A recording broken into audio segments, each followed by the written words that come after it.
All right, welcome back to Sports Line. Jon Burton with you, and we are talking about the great documentary that's getting ready to come out later this month, Jumpin' Johnny, the incredible true story of Dr. Jon Kline, the former Harlem Globetrotter who beat addiction and became quite an activist and quite a humanitarian. We're here with Aaron Doreen. I've known you forever, and I just screwed up your name. Aaron Deneen, Creative Director of Addiction Campuses, and Cameron McCaslin, the video producer and editor, also from Addiction Campuses, who put together this great documentary. And now this documentary premieres when? Next Thursday at the Belcourt Theater. Okay. And January 24th. January 24th. Very few tickets remain, but there's still an opportunity for you to go and see it. I definitely recommend it. It's about the former Harlem Globetrotter, Dr. Jon Kline. Guys, before we went to break, we were kind of talking about everything that Dr. Kline went through, right? A basketball star in Indiana, and then played a number of years with the Harlem Globetrotters, played some pro ball here and there, but then kind of really got hooked into the drug life. Yeah. Spent about 10 years, kind of disappeared. Like nobody really knew where he was or what he was doing. What did he say that life was like for him? Because we were talking before we went on the air. He was kind of couch surfing for a while, right? He was kind of bouncing in and out of different places. He was. It was a lot of going from place to place and just finding old friends who would set him up. His teammate Ernie Wagner, who he knew, as a childhood friend, they played together at Wayne. They played together as Globetrotters. Ernie had got into the drug game as doing sales. Basically, Ernie was always kind of looking out for him, but at the same time, it can be hard to take care of a drug addict sometimes because you don't always know where they're going to be or what they're going to do. Right. All right. So somehow he's able to get out of this. What's the best story that he told when he decided? Again, a lot of addicts decide after a while, right? I'm sick and tired of being sick and tired. I want to come through this. What steps did he take, and what did he do post drugs? I think that's a really good way to put it, is being sick and tired of being sick and tired. He had children, and he wanted to do better for his children. I think that's kind of the paramount to the entire story. He wanted to do good to teach them how to do good. And at a certain point, he went down to Kentucky. At the time, it was one of the only drug centers in America. He tried to get clean. He didn't accomplish that there. He relapsed, came back to Detroit, and it really got to a point where I think when he hit his rock bottom, he was like, I can't do this anymore. He went to a place there in Detroit and called Lafayette Clinic. He started just tapering off of the drugs, which is not a thing that we recommend. It's not something that anyone should do by themselves. It's very difficult, right? I mean, physically, mentally, right? I mean, we've seen a lot of heard a lot of the stories about people who try, especially a drug like heroin. Yeah. That people try to kick cold turkey, if you will. I mean, it's some of the worst mental and physical times of your life, but he fought through it. And that's kind of one of the things we talk about in the documentary, about how much times have changed, but times have stayed the same. Heroin is still heroin, even 50 years later. It still is hard to kick. But now there's so many different ways that you can combat it. We tell people all the time, no matter what, you have to make that decision that you want to get better. And a lot of that is just making that first phone call. We say at Addiction Campus all the time, reach out to us. We can help put you in a way, because when you're on drugs, you're not always making the best decisions for yourself. You have to have someone else that can guide you. But first, you have to decide you want to do that. And I think that's where Dr. Kline was. He wanted to get better. He didn't know how to get better. So he found a place in Lafayette Clinic there in Detroit back in the day who kind of said, okay, we're going to help you do this, and this is how we want you to do it. And at a certain point, he was like, I can beat this. He kept at it. He kept going back. He kept going to the meetings after he got clean. And ultimately, he was able to not only get himself clean and sober, but inspire a lot of other people to do the same. Yeah, I mean, obviously he decided at some point that, once he got clean, he decided, I'm going to help others. And it's and he accomplished so many things. Talk about what Dr. Kline was able to do once he got clean to help others and to kind of really get his message out and kind of reach out and kind of pay it forward, I guess, because a lot of people did a lot of things for him, I'm sure, to help him get clean, and now he's paying it forward, helping others, which I think is remarkable. Well, I think one of the first things he did, he decided that education was important. It was important for him to get ahead. So whenever he got clean and sober, one of the things he did to stay on that path was he got himself back in college, and he earned a bachelor's, then a master's, and then a doctorate. Wow. And then dedicated time to charity and just to going and talking to people, going to what people would consider group meetings at this point. That wasn't as widespread back in the 60s and 70s. Sure. But he reached out to people and said, hey, if I can do this, you can do this. And he kept just setting up programs in the city of Detroit with the governor and the mayor's office, trying to get kids educated earlier on about the dangers of drugs, but at the same time, like, not using it as just a social platform for himself to be boastful, but to really go back and do the work and grab people up, hand by hand, and just try to get them out of that suffering. So you guys decide to do this documentary, and it's taken a long time, I know, to put this together, a lot of legwork. Aaron, talk about the beginning stages. I mean, there's a lot of meetings, there's a lot of plannings, there's a lot of meetings to have meetings to kind of put this thing together. Like, how did you guys lay the groundwork to put this documentary together? Well, like Cameron mentioned before, we kind of came up with the idea and just quickly kind of went at it, and it went from a small idea into a bigger one. And so it's funny, the universe kind of the universe provides, signs, as The Rock likes to throughout say. The year, it's even on the way here, like, there was a universal sign, and it's been crazy. But we talked to Cameron is like a research genius, and he found all of these things and all of these people to talk to and all of these articles, and one road just kind of led down the other, and it just became bigger and bigger and bigger. And so we decided to make it into a full-fledged documentary. And we talked to several people. We talked to Globetrotters. We talked to Dr. Kline's friends, Ernie Wagner, his family, his daughter, just anybody we could get a hold of that had any kind of insight on his life. So how many interviews did you guys conduct? I think ultimately it was 7 interviews. Okay. 7 interviews on camera. Okay. And then quite a few more where we just reached out to people by telephone to corroborate stories and kind of right. Hey, did that really happen? Type thing. Exactly. Yeah. Exactly. And so many of those guys, it's Johnny at the time was the oldest living Harlem Globetrotter. So a lot of his teammates have left us at this point. So sometimes it was a matter of like tracking down people who could corroborate it. Sometimes it was a matter of finding newspaper articles. And the funny thing about the Globetrotters is they didn't see that stuff. He didn't have like a huge scrapbook of his own stuff, because they would get there, the newspaper would come out either the day before or the day after they left, talking about the game they played. So we were finding things, going back, reading it to him and saying, tell us about this. And he would say, oh, I totally forgot that happened. Let me tell you this whole other story. And he would just kind of walk us through and told us some incredible tales of that time period. Yeah, take me back to when you finally got to sit down with Jon Kline and you met him for the first time. How receptive was he to this project, and how forthcoming was he with some of the stuff he went through and some of his stories? Very much so. Jon was a very dapper man. He when we went to meet him, he was sharply dressed. I saw the clip. Yeah, he had the nice gray suit on and the blue tie. He looked great, and he is very proud. He knows that he was a great basketball player. He'll tell you that he's a great basketball player. But at the same time, he's very humble in the sense of he knows that anything that he has done as far as coming through recovery, anybody can do that if they set their mind to it. And that's the one thing that he wanted to talk to us about more than anything. And you were telling me, you both were telling me before we went on the air, that he was very open. He was very forthcoming, because he obviously understood that his story, and like you said, it's not so much to put himself over, but to let people know, hey, I went through a lot. You can go through a lot, and you can come out the other side. And I mean, you were telling me some of the stories that, like, what was the most fascinating story that Dr. Kline told you? What sticks out when I'm sure you talked to him for hours and hours and hours, took copious notes, and talked to all kinds of people. But from him specifically, what was probably the most fascinating story? My favorite story that he told us was one about a heckler there in the Deep South, and basically the Globetrotters dealt with a lot of racism. Sure. He played on at the time, the Globetrotters had 3 different teams that were toured different parts of America at the same time. He was on the Southern unit, and this was in the mid-1950s. And he tells a story about, with all of the trickery that the Globetrotters do, they would set it up whenever someone was catcalling from the stands, they would bust them in the nose with a basketball.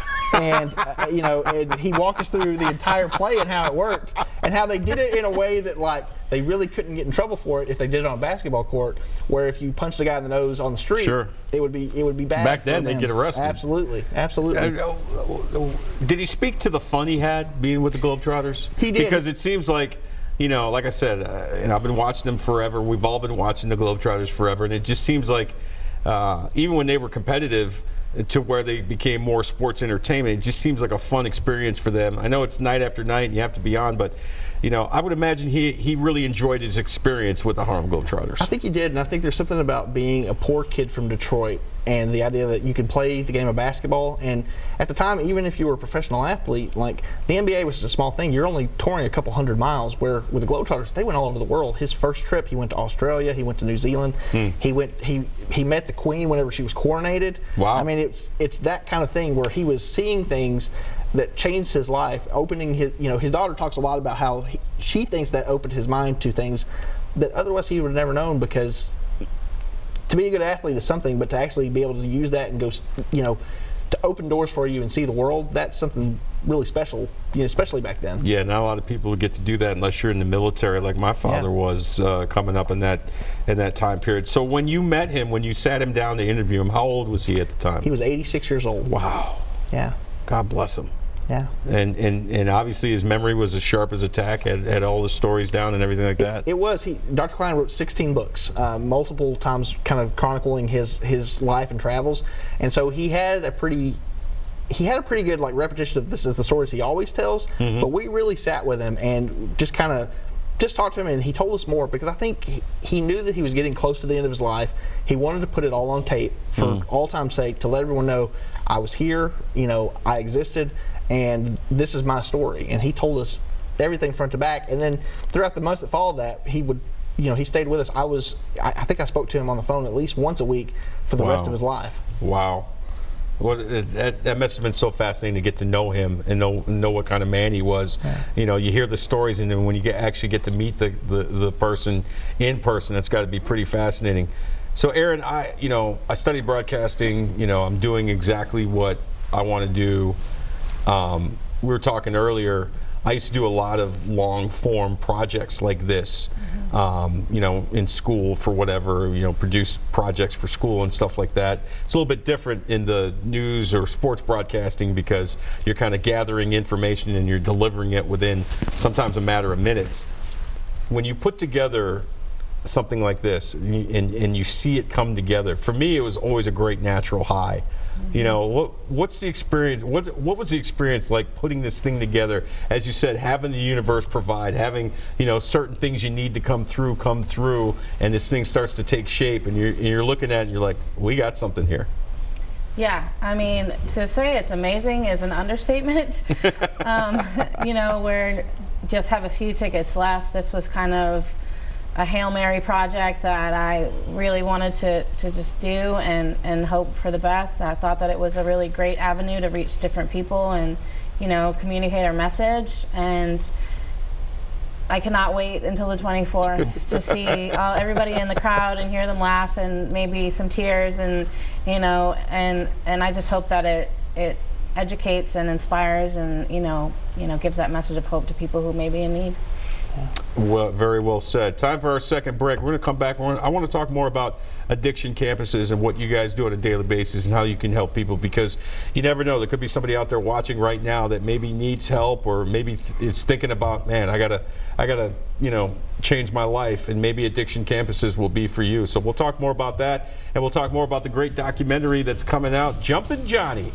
The incredible true story of Dr. Jon Kline, the former Harlem Globetrotter who kicked a drug addiction and became quite a humanitarian. We're back right after this on Sportsline. Our floor model spa sale at Family Leisure. Huge savings on all remaining floor model and in-stock spas and swim spas. It's time to make room for incoming spas. Deep discounts on over 80 in-stock and display model spas. 4-person spas starting at $12.99. 6-seat hydrotherapy spas under $3,000. Over $500 in free upgrades with every spa purchase. Plus, receive free LED lights and waterfall on most models. Special financing available. Stop in today. Floor model spa sale going on now at Family Leisure. Family and fun come together. This week on Fishing Affliction TV.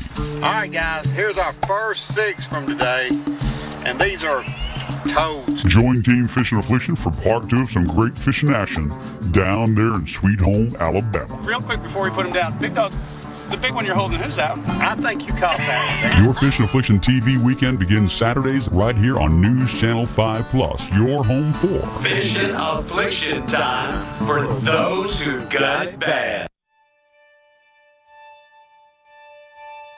This is no ordinary puppy. He's a Canine Companions for Independence assistance dog in the making. Born, raised, and trained to rise to any challenge.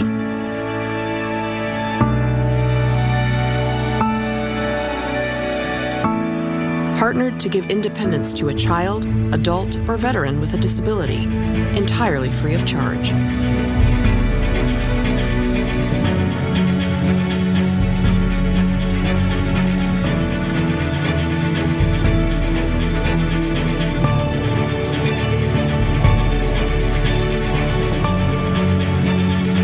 Learn how you can give independence and give a dog a job at cci.org.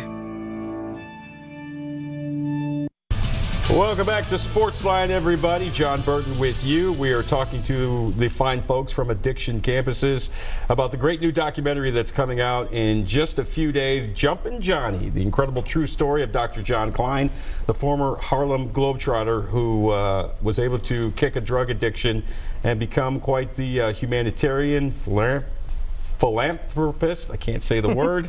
I shouldn't have tried, but just an amazing story. And two of the people that helped put this great project together, Aaron Deneen, creative director, and Cameron McCaslin, video producer and editor, both from Addiction Campuses.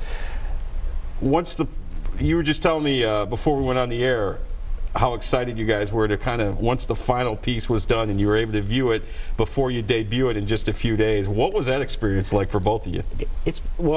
It's been a lot of work. All year long we have been making this movie. We also do a couple different shows at Addiction Campuses that we've been making all year. So it was one of those things where we would be making a show, but in the background we were making this documentary the whole time. We were working on it weekly as you're waiting for other things to finish up. And over the last month, I don't know how many hours we've all put in trying to get this thing, and everybody at the office has been, just buzzing around the clock trying to put in all the last minute details. And last night we finally saw the version that everyone is going to see next week, and it's just refreshing because you get lost in it. It's like I've been in this guy's books and papers for the last year. So to finally get from that point to everything that was in the books, to everything that goes into your brain, to everything that gets up on the screen, I feel so good about it. I think it's painting a really honest picture of the man, and I think it's inspiring. I think it's going to help a lot of people. Aaron, what was it like for you when you finally saw the finished product? Well, I don't have children, but I imagine it would be like having a baby. Just nurturing it and watching it grow, and finally it is here. Sometimes you have to change it and powder it and get it. Yes. That's amazing. Talk a little bit more, if you guys could, about Addiction Campuses, because I think it's so noble when people give their time and decide, you know what, we're going to help people feel better. We're going to help people start the process, right, of getting away from drug addiction. And it's so prevalent in our society today. And unfortunately, so many of our youngsters, our young kids are trying drugs at a young age and are getting hooked on drugs at a young age. Talk a little bit more about Addiction Campuses, and I know we touched on it at the top of the show, but just kind of what you guys do to help people kind of take that first step towards beating addiction. Sure. I think, first and foremost, what we're doing all the time is trying to show inspiring stories. It's one of those things where we want real people in the real world who are suffering from real problems to call. And that phone call isn't exactly magical. It's not going to, making one phone call in itself doesn't change it. It's all the steps along the way, but you have to take that first step. You have to make that phone call if you're ever going to get to the point where you're going to kick it. And every day I'm amazed, because just a couple miles down the street there are people that are literally sitting at phone lines. They're talking to people, trying to work through the worst day of their life and trying to get them healthy. And that's the start of their road. And we've talked to so many great people this year, including Dr. Kline, who they've walked that path. They've seen it all happen. And I truly believe in what we're doing all the time. I want to see people get healthy. I know Aaron, shares that same feeling. Yeah. It's one of those things where until you have seen the ravages of addiction close up, whether it be yourself or your family or just someone that you love, it's hard to put it into words, but we're talking to people, we're hearing not only where they've been, but where they're coming from, and it's inspiring to me constantly to know that, like, you can have that worst day of your life and you can beat it, and you just have to take that first step. And you know, yeah, I mean that really is what it comes down to. And Aaron, as I've said, I said it's the top of the show, Aaron and I are good friends. We've known each other, like I said, pretty much ever since I came to Nashville. I met Aaron several years ago. We've been friends ever since. How satisfying is it for you to know that you're helping people take these steps towards ending addiction? I mean, it's probably the most fulfilling job I've ever had. Wow. You know, I get to do what I love. I do creative stuff, but I also get to help people at the same time. And, you know, we interview these people and we hear their stories, and they're heartbreaking, but, you know, they've made that step and they're getting on the other side of it. And, you know, a lot of these people we keep up with and you know, and we talk to, and they're doing amazing. And it's so heartwarming to know that it's possible. And like everything that we do, we just try to communicate that. Like, there is hope, and you are not stuck where you're at. Right, you're not alone. Right. Exactly. You're not the only one that is experiencing these things, even though they may feel alone. Right. And one of the things, and you brought this up, Cameron, it doesn't just affect the individual, it affects everybody, your family, the people you work with, the people that, you know, your friends that care about you and are trying to reach out. And I know for a lot of the addicts, they just don't hear it. Right. And they have to come to the, as you said, the realization themselves that, okay, I got to get help. This has to stop. I gotta talk to somebody, because a lot of times you have these blinders on, right? We all do it, right? I know I do it. You know me well enough. I have my blinders on. You know, sometimes I don't know what I'm doing 5 minutes from now. I'm just concentrating on the now. And you hear all kinds of people saying, listen, you know, you're not well, you need help, and you don't listen. And all of a sudden, you have to kind of listen to yourself, right? Does that make sense? Absolutely does. I think it's so important. You have to love people through their addiction, but at the same time, you can't enable them to stay an addict. And it's one of those where you have to tell the hard truth. You have to give them space to just be decimated, because that's what it is. They've been robbed of their joy, and they can get that back, but sometimes getting that back is a matter of taking them by the hand and say, listen, you're not well right now. You can't make good decisions for yourself. I'm going to be really honest with you. I'm going to tell you that you're being a jerk right now. And you need to get better. I've been told that. Yeah, absolutely. and sometimes it takes... Aaron's may have told me once or twice. and sometimes people are going to be angry with you. But the thing is, like, if you're talking to an addict and they're mad at you, you're probably doing a pretty good job of guiding them to a path where they're going to get better. That's what they need to hear. They need to constantly hear it. They don't need you to keep enabling them to do that by running them to the places or ignoring it, or just saying, well, they've always been that way, so we'll deal with it. They'll come through it in a little while. When you talk to these people, when that initial first call is made and you talk to these people, what are some of the things you talk about? Do you just kind of listen to what they're going through, or are you kind of like a soothing voice, or do you kind of get a little stiff with them and say, hey, listen, it's time? I think there's both of that. Yeah, of those things. Absolutely.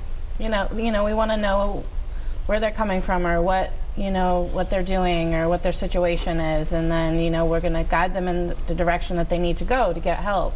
And a lot of them don't want to do that, and so you know, we have to be really stern with them and be real with what's going to happen. But you have to be kind of patient at the same time, right? Absolutely. Oh yeah, patience is key. It can take a long time sometimes, but you know, as soon as they decide, and like Dr. Kline says, and everybody will say, you have to want it yourself. You have to do the work, and as soon as you're willing to do that, there's a whole bunch of support to help you through. How satisfied was Dr. Kline when he you know, started to take his message out and started to help people not go down the path or get out of the path that he was on? It seems like that would be something he took a lot of pride in. I think he did take pride in it, but not so much for himself as much as he wasn't boastful about that. He was boastful about his basketball. He will tell you he's the best basketball player that ever lived. But as far as when it comes to recovery from addiction, he's better than Michael Jordan? That's what he'll tell you. Better than LeBron James? I don't want to go on record about any of that. I can tell you, Dr. Kline, forever and always, for all time's sake, is going to be my favorite Harlem Globetrotter. Okay. He has been absolutely inspiring. I see so many things in him that have led me down paths, seeing things in myself that I would not have realized had I not read his books or talked to him.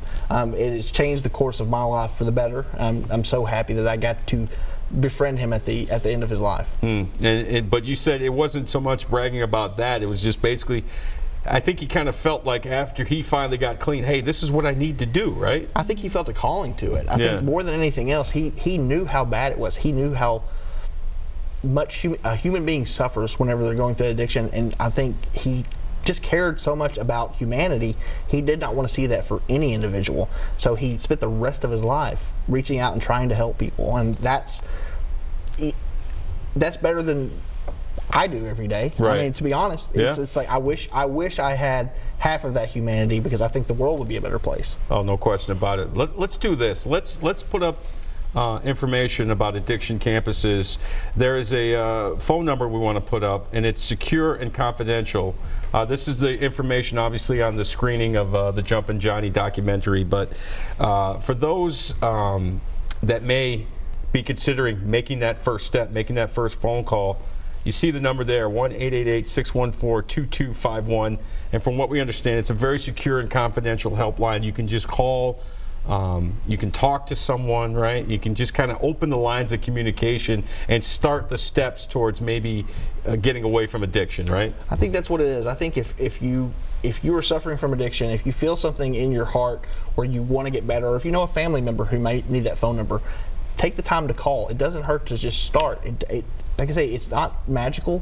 Calling a phone number is not going to fix you. It's not going to do it. But making that first step is going to help you make that decision to get better, and it's one step at a time. It's one foot out in front of the other, and that's what that phone call is. And it's, Aaron, a lot of times it's just hearing a different voice, right? A different, familiar voice that will listen and understand, and as you said, if need be, get a little tough with you, right? Yeah, I mean, a lot of people that we have in our call center are also in recovery, so you have that aspect of they've been there, they understand.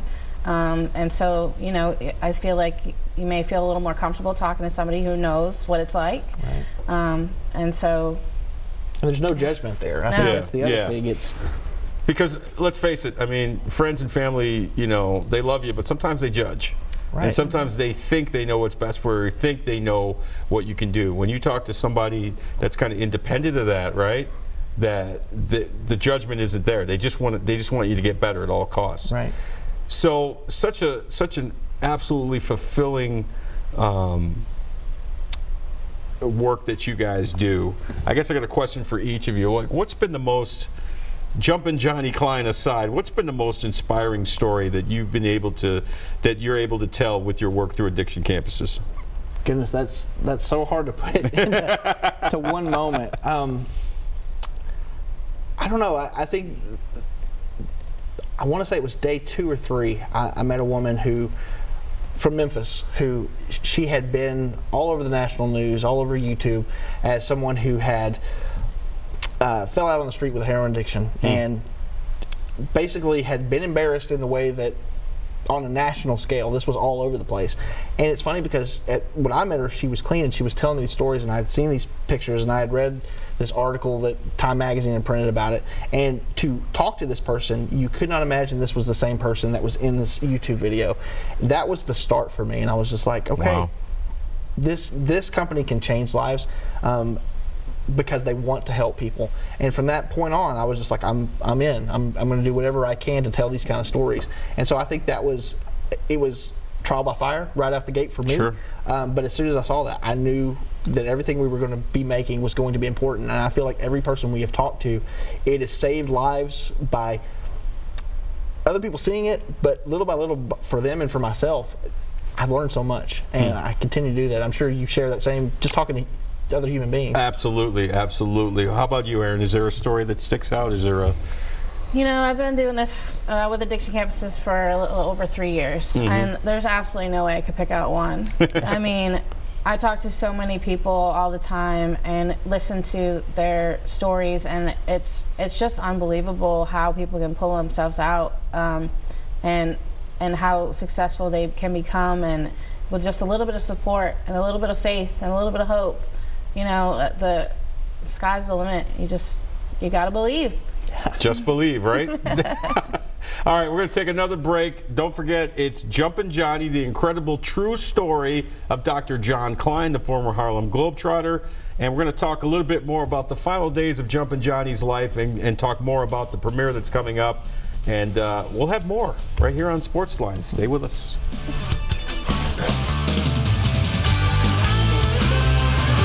This is a Storm 5 weather update. For weather on the go, download the Storm Shield app. From the News Channel 5 Storm 5 Weather Center, I'm meteorologist Heather Mathis. Happy Wednesday. Here's a current look at our radar image. Remember, it updates every hour on the hour. We continue to look dry as we head into the evening with increasing clouds. Rain chances don't start to really sneak back into the mid-state until very early tomorrow. Temperature-wise, we'll be in the 40s through much of the evening with overnight lows falling down to the upper 30s.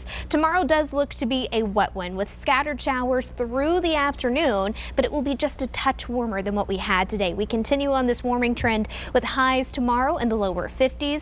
By Friday, lower 50s for highs as well. Spring-like temperatures return on Saturday, and the weekend still looks like something to watch. Scattered rain with the potential for 1 or 2 rumbles of thunder during the day on Saturday on the backside of it. Still watching for the potential to a changeover to a wintry mix on Sunday. Have a great rest of your night.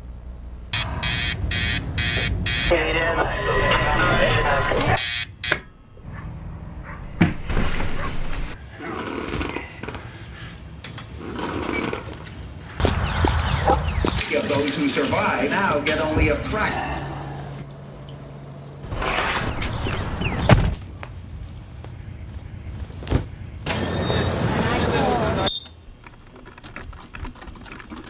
National Girl Scout line now how.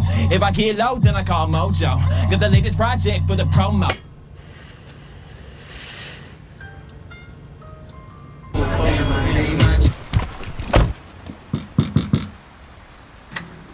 Hey, man. How you doing, Mr. Rudy? Something. Thank you, sir. Thank you, sir. How you been? Okay. You gotta kiss the face. Yeah. What kind of things had you learned? Your work as postal service that kept you going. You know what that takes to be a postman? You gotta love the people. Right. To me, Meals on Wheels is the most wonderful thing. You guys coming in and I see you and you talk to me for a few words and all that. I think that's great. That's the food of life. A little bit. Yeah.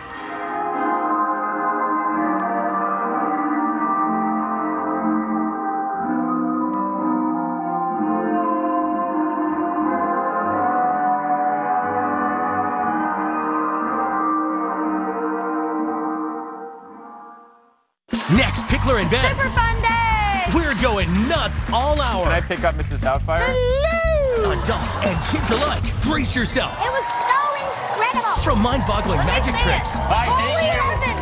This is crazy. You are a sorcerer. To cute little cat tricks. Oh my God. Plus, this 9-year-old self-taught drummer. The craziest part is you don't have a drum set at home. Nope. Hits the jackpot. Tomorrow at 9 on News Channel 5. Welcome back to Sportsline. We continue our conversation about the great new documentary about former Harlem Globetrotter Dr. Jon Kline, known as Jumpin' Johnny back then. It's called Jumpin' Johnny, the incredible true story of Dr. Jon Kline. Two of the people that helped put this together are two of the fine folks at Addiction Campuses. Aaron Deneen, creative director. Cameron McCaslin, video producer and editor, also from Addiction Campuses. A reminder, folks, we will have the AFC Championship game coming up on Sunday over at News Channel 5, 5:40. Patriots at the Chiefs. Aaron's from Boston. I think I know who she's rooting for. Cameron here is from Texas. Your Cowboys are done. Yeah. Me being a New York Giants fan, I don't have a lot of sympathy for you, my man. Yeah. At least Philadelphia, right? Yeah, exactly. Yeah, we can agree on that. There, put her there. Put her there. Guys, the premiere's coming up. You guys put so much hard work in this documentary, all the legwork, all the interviews you've done. And I know we've kind of touched on it throughout the hour, but what are you hoping when people see it? What are you hoping they get out of it? I hope they're inspired. I hope that they learn a lot about Dr. Jon Kline. I think we have, like I say, painted a really good portrait of him. I hope it puts a stamp on it. He is up this year for the Naismith Hall of Fame. They're going to announce it during All-Star Weekend. I am hoping that the movie does well to introduce some of the sports writers to him that did not know about him before, that maybe they'll put a little extra time in and put in some research. That's what I'm hoping to see more than anything else, because I think he absolutely deserves that space. Now, Dr. Kline left us, last summer? Mm-hmm. Correct? What do you think if he had a chance to look down and see it, how proud would he be that the fact that his story is finally getting told? I think he would be proud, and it's weird because I don't believe in a lot of supernatural things. I will say that the week after he passed away, we were walking through the airport on the way to shoot some other documentary stuff, and I heard Sweet Georgia Brown playing over the Shoe Shine Guys jam box. I don't know that I've heard Sweet Georgia Brown out in the world outside of a Globetrotter game in 20 years. So it was those little things like that where the universe just kind of keeps tipping its cap to us. I feel like we've made something really special here. I think it's going to do well, and I'm just hoping that people will come out and see it, and it'll open a lot of doors to inspire people to, make that first step and try to get into recovery. Less than a minute left in this segment. Aaron, this question is for you. Having gone through this experience, how excited are you to do more projects like this in the future? This is probably the first time I've done something like this, and it's been pretty amazing. I've learned a ton from these guys, from Cameron and our other editor, Josh, and just the whole process. It's been great. It's been awesome, and I would love to do more of this. I think that this is going to help a lot of people, and that's ultimately the goal. That's right. That's why we're here, to help people. All right, it's Jumpin' Johnny, the incredible true story of Dr. Jon Kline. We're going to take one more break. When we come back, we're going to wrap things up, and you still have a chance to go see it, folks, but we're going to give you an opportunity to see how you can check out this incredible documentary. Stay with us. One more break. We're back after this. I joined the Army after 9/11 because I felt like it was what I needed to do. We got our orders to go overseas, and I went to Baghdad, Iraq. We were transporting a bomb-sniffing dog to the polling stations. We rolled over 2 anti-tank mines. It blew my Humvee up, killed my sergeant. After the explosion, I suffered a closed head injury, traumatic brain injury, loss of a limb, burns to 60% of my body. When the doctors told me I reached my plateau, I didn't want to hear that, because I don't believe I have a plateau. So I had to prove them wrong, which I'm doing to this day, and I'll still do until the end of my days. I got into where I'm at because of my family, and the Wounded Warrior Project has helped me more than I could ever imagine. They've really been there to support me in my endeavors. My number one goal basically is just get close to where I was.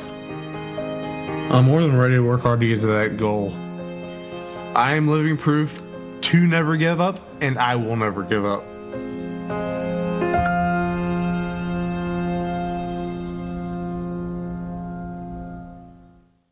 One of my best memories of a snow day would come when I was in middle school, when we would wake up after a nighttime snow, and there's nothing better than getting snow at night and then waking up to that blanket of white the next day to hear the fact that you're going to be out of school. Me, my sister, and my brother would have fun just playing in the snow, and to top it off, Mama would make a nice big old bowl of snow cream. Start your next snow day memory with News Channel 5 Snow Watch, powered by these fine sponsors. All right, we're wrapping things up here. One more opportunity to show you. It's Jumpin' Johnny, the incredible true story of Dr. Jon Kline, the former Harlem Globetrotter. January 24th at the Belcourt Theater. And if you need to get in touch with Addiction Campuses, you can give them a call at 1-888-614-2251. Cameron McCaslin, Aaron Deneen, thank you guys so much for being here, and thank you for all you do. I cannot wait to see this documentary. Hey, thanks for having us on. Absolutely. Thank you. And thank you so much for watching, everybody. Steve Lehman's got sports on News Channel 5 over at 1022. Check him out. Good night.